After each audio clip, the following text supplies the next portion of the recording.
It's story time. Hey guys, I am very late. Ted's walked off. He's really annoyed that I've kept him waiting. So he's just left the studio.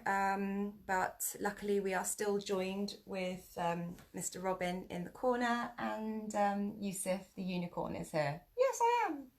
Yes, he is. Where is the camera down there? Oh well. Um, oh, there's a magpie on my balcony. I've got a new magpie friend. Hello, because I feed him grapes now, and he absolutely loves them. He waits till they're really shriveled up, out having been in the sun, and then he comes and pinches them. Now he's gone. Yep, lockdown loner, making friends with the birds outside. Anyway, it's all right. I'm one with nature. Right, boys and girls, I hope you've had a lovely bank holiday Monday. I have. I went to the lake today, and it was very beautiful and sunny. And I put my feet in the water and yeah, just had a glorious time. So, if you didn't know, we are reading The Lion, the Witch and the Wardrobe by C.S. Lewis. Is that Tina Witham I see? Hello. And we are on chapter 10. And chapter 10 is called The Spell Begins to Break. Now, I have no idea what's going to happen now. But all the children have been in Narnia. Hi, Tina. Hi, Ben. All the children have been in Narnia. And they've made friends with some beavers. We don't know what's happened to Mr. Tumnus, the fawn. And Edmund's gone off with the White Witch. So, yes, what's going to happen next? Let's see, shall we? Chapter 10.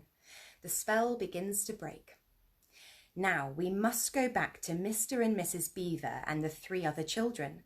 As soon as Mr. Beaver said, "There's no time to lose," everyone began bundling themselves into coats, except Mrs. Beaver, who started picking up sacks and laying them on the table, and said, "Now, Mr. Beaver, just reach down that ham, and here's a packet of tea, and there's sugar, and some matches.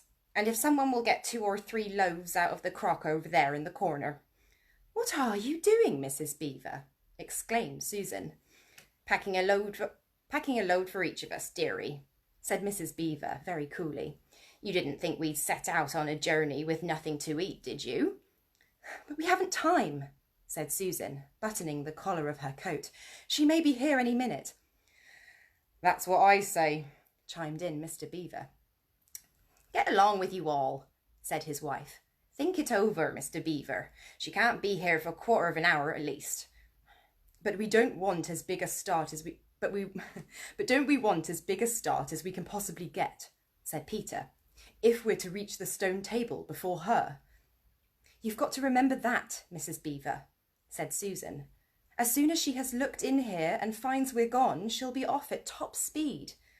"That she will," said Mrs. Beaver. "But we can't get there before her, whatever we do, so she'll be on a sledge and we'll be walking." "Then we have no hope," said Susan. "Now, don't you get fussing, there's a dear," said Mrs. Beaver. "But just get 6 clean handkerchiefs out of the drawer. Course we have a hope. We can't get there before her, but we can keep under cover and go by ways she won't expect, and perhaps we'll get through." "That's true enough, Mrs. Beaver," said her husband. "But it's time we were out of this." "And don't you start fussing either, Mr. Beaver," said his wife. "There, that's better. There's 5 loads and the smallest for the smallest of us. That's you, my dear," she added, looking at Lucy. "Oh, do please come on," said Lucy. "Well, I'm nearly ready now," answered Mrs. Beaver at last, allowing her husband to help her into her snow boots. "I suppose the sewing machine's too heavy to bring along?" "Yes, it is," said Mr. Beaver. "A great deal too heavy. And don't you think you'll be able to use it while we're on the run, I suppose?" "I can't abide the thought of that witch fiddling with it," said Mrs. Beaver, "and breaking it or stealing it as likely as not."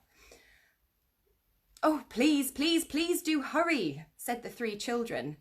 And so at last they all got outside, and Mr. Beaver locked the door.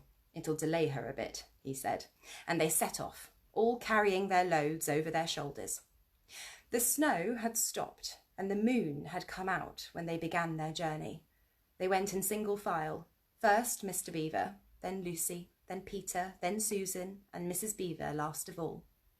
Mr. Beaver led them across the dam and onto the right bank of the river, and then along a very rough sort of path among the trees, right down to the riverbank. The sides of the valley, shining in the moonlight, towered up far above them on either hand. "Best keep down here as much as possible," he said. "She'll have to keep to the top, for you couldn't bring a sledge down here." It would have been a pretty enough scene to look at it through a window from a comfortable armchair, and even as things were, Lucy enjoyed it at first. But as they went on, walking and walking and walking, and as the sack she was carrying felt heavier and heavier, she began to wonder how she was going to keep up at all. And she stopped looking at the dazzling brightness of the frozen river, with all its waterfalls of ice, and at the white masses of the treetops, and the great glaring moon, and the countless stars, and could only watch the little short legs of Mr. Beaver going pad, pad, pad, pad through the snow in front of her, as if they were never going to stop. Then the moon disappeared, and the snow began to fall once more. And at last Lucy was so tired that she was almost asleep and walking at the same time, when suddenly she found that Mr. Beaver had turned away from the riverbank to the right and was leading them steeply uphill into the very thickest bushes. And then, as she came fully awake, she found that Mr. Beaver was just vanishing into a little hole in the bank, which had been almost hidden under the bushes until you were quite on top of it. In fact, by the time she realised what was happening, only his short, flat tail was showing. Lucy immediately stooped down and crawled in after him.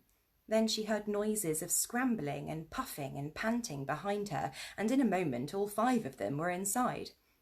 "Whatever is this?" said Peter's voice, sounding tired and pale in the darkness.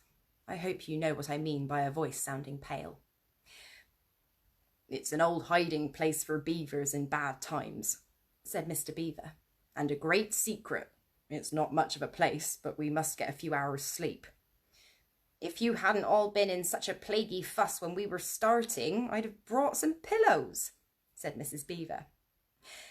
It wasn't nearly such a nice cave as Mr. Tumnus's, Lucy thought, just a hole in the ground, but dry and earthy. It was very small, so that when they all lay down, they were all a bundle of clothes together, and what with that and being warmed up by their long walk, they were really rather snug. If only the floor of the cave had been a little smoother. Then Mrs. Beaver handed round in the dark a little flask, out of which everyone drank something. It made one cough and splutter a little and stung the throat, but it also made you feel deliciously warm after you'd swallowed it, and everyone went straight to sleep. It seemed to Lucy only the next minute, though really it was hours and hours later, when she woke up feeling a little cold and dreadfully stiff, and thinking how she would like a hot bath. Then she felt a set of long whiskers tickling her cheek and saw the cold daylight coming in through the mouth of the cave. But immediately after that she was very wide awake indeed, and so was everyone else. In fact, they were all sitting up with their mouths and eyes wide open, listening to a sound which was the very sound they'd all been thinking of, and sometimes imagining they'd heard during their walk last night. It was the sound of jingling bells. Mr. Beaver was out of the cave like a flash the moment he heard it. Perhaps you think, as Lucy thought for a moment, that this was a very silly thing to do. But it was really a very sensible one. He knew he could scramble to the top of the bank among bushes and brambles without being seen, and he wanted above all things to see which way the witch's sledge went. The others all sat in the cave, waiting and wondering. They waited nearly 5 minutes. Then they heard something that frightened them very much. They heard voices. "Oh," thought Lucy, "he's been seen. She's caught him." Great was their surprise when a little later they heard Mr. Beaver's voice calling to them from just outside the cave. "It's all right," he was shouting. "Come out, Mrs. Beaver. Come out, sons and daughters of Adam. It's all right. It isn't her." This was bad grammar, of course, but that is how beavers talk when they are excited. I mean, in Narnia. In our world, they usually don't talk at all. So, Mrs. Beaver and the children came bundling out of the cave, all blinking in the daylight, and with earth all over them, and looking very frowsty and unbrushed and uncombed, and with the sleep in their eyes.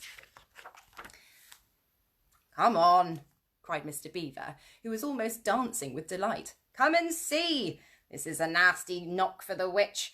It looks as if her power is already crumbling." "What do you mean, Mr. Beaver?" panted Peter as they all scrambled up the steep bank of the valley together. "Didn't I tell you," answered Mr. Beaver, "that she'd made it always winter and never Christmas? Didn't I tell you? Well, just come and see." And then they were all at the top and did see. It was a sledge, and it was reindeer with bells on their harness, but they were far bigger than the witch's reindeer, and they were not white, but brown. And on the sledge sat a person whom everyone knew the moment they set eyes on him. He was a huge man in a bright red robe, bright as holly berries, with a hood that had fur inside it and a great white beard that fell like a foamy waterfall over his chest. Everyone knew him because, though you see people of his sort only in Narnia, you see pictures of them and hear them talked about even in our world, the world on this side of the wardrobe door. But when you really see them in Narnia, it is rather different. Some of the pictures of Father Christmas in our world make him look only funny and jolly, but now that the children actually stood looking at him, they didn't quite find it like that. He was so big and so glad and so real that they all became quite still. They felt very glad, but also solemn. "I've come at last," said he. "She has kept me out for a long time, but I have got in at last. Aslan is on the move. The witch's magic is weakening." And Lucy felt running through her that deep shiver of gladness, which you only get if you are being solemn and still. "And now," said Father Christmas, "for your presents. There is a new and better sewing machine for you, Mrs. Beaver. I will drop it in your house as I pass." "If you please, sir," said Mrs. Beaver, making a curtsy. "It's locked up." Locks and bolts make no difference to me," said Father Christmas. "And as for you, Mr. Beaver, when you get home you will find your dam finished and mended and all the leaks stopped and a new sluice gate fitted." Mr. Beaver was so pleased that he opened his mouth very wide and then found he couldn't say anything at all. "Peter, Adam's son," said Father Christmas. "Here, sir," said Peter. "These are your presents," was the answer, "and they are tools, not toys. The time to use them is perhaps near at hand. Bear them well." With these words he handed to Peter a shield and a sword. The shield was the colour of silver, and across it there ramped a red lion, as bright as a ripe strawberry at the moment when you pick it. The hilt of the sword was of gold, and it had a sheath and a sword belt and everything it needed, and it was just the right size and weight for Peter to use. Peter was silent and solemn as he received these gifts, for he felt they were a very serious kind of present. "Susan, Eve's daughter," said Father Christmas, "these are for you." And he handed her a bow and a quiver full of arrows and a little ivory horn. "You must use the bow only in great need," he said, "for I do not mean you to fight in the battle. It does not easily miss. And when you put this horn to your lips and blow it, then, wherever you are, I think help of some kind will come to you." Last of all, he said, "Lucy, Eve's daughter. And Lucy came forward. He gave her a little bottle of what looked like glass, but people said afterwards that it was made of diamond, and a small dagger. In this bottle, he said, there is a cordial made of the juice of one of the fire flowers that grow in the mountains of the sun. If you or any of your friends is hurt, a few drops of this will restore them, and the dagger is to defend yourself at great need, for you also are not to be in the battle. Why, sir? Said Lucy. I don't know, but I think I could be brave enough. That is not the point, he said. But battles are ugly when women fight. And now... Here, sorry. It's funny. Oh, look, let me show you a picture while I'm laughing. Here's Father Christmas. And he's with the children and he's giving them the presents. Where are we? Yes, so women aren't allowed to fight in this story. Where are we? And now. Yes, and now. Here, he suddenly looked less grave. Here is something for the moment for you all. And he brought out, I suppose from the big bag at his back, but nobody quite saw him do it, a large tray containing 5 cups and saucers, a bowl of lump sugar, a jug of cream, and a great big teapot all sizzling and piping hot. Then he cried out, Merry Christmas! Long live the true king! And cracked his whip, and he and the reindeer and the sledge and all were out of sight before anyone realised that they had started. Peter had just drawn his sword out of its sheath and was showing it to Mr. Beaver when Mrs. Beaver said, now then, don't stand talking there till the tea's got cold. Oh, just like men. Come and help to carry the tray down and we'll have breakfast. What a mercy I thought of bringing the bread knife. So down the steep bank they went and back to the cave. And Mr. Beaver cut some of the bread and ham into sandwiches, and Mrs. Beaver poured out the tea, and everyone enjoyed themselves. But long before they had finished enjoying them, Mr. Beaver said, time to be moving on now. The end of chapter 10. Oh, we just met Father Christmas. Who likes Father Christmas? I love Father Christmas. Yusuf, do you like Father Christmas? Yes, he's my favourite. Yes, Yusuf likes presents. Thanks so much for tuning in, guys. Hey, Craig. Hello, Alice. Hope you're doing all right today. Happy bank holiday if it means anything to you. As an unemployed actor, must say, doesn't mean much at all to me. But yeah, I hope you've had a lovely day. Maybe you're back to work tomorrow, or maybe not. But I hope you have a lovely, restful evening. I love that we've just met Father Christmas. I completely forgot that he was in this book, so that's fun. I hope he comes back. Yeah, and what else? Oh yes, I am a voice artist by trade, and I have a home studio. So if anyone needs anything voicing and can give me a job, that would be lovely. Sorry, I've got to do a bit of you know, shameless self-promotion while I've got you. Is there anything else? No, that's it. All right. Well, I hope you're well. And if you're not well right now, I hope you're doing okay. And I hope you get better soon. All right. Big love. Bye.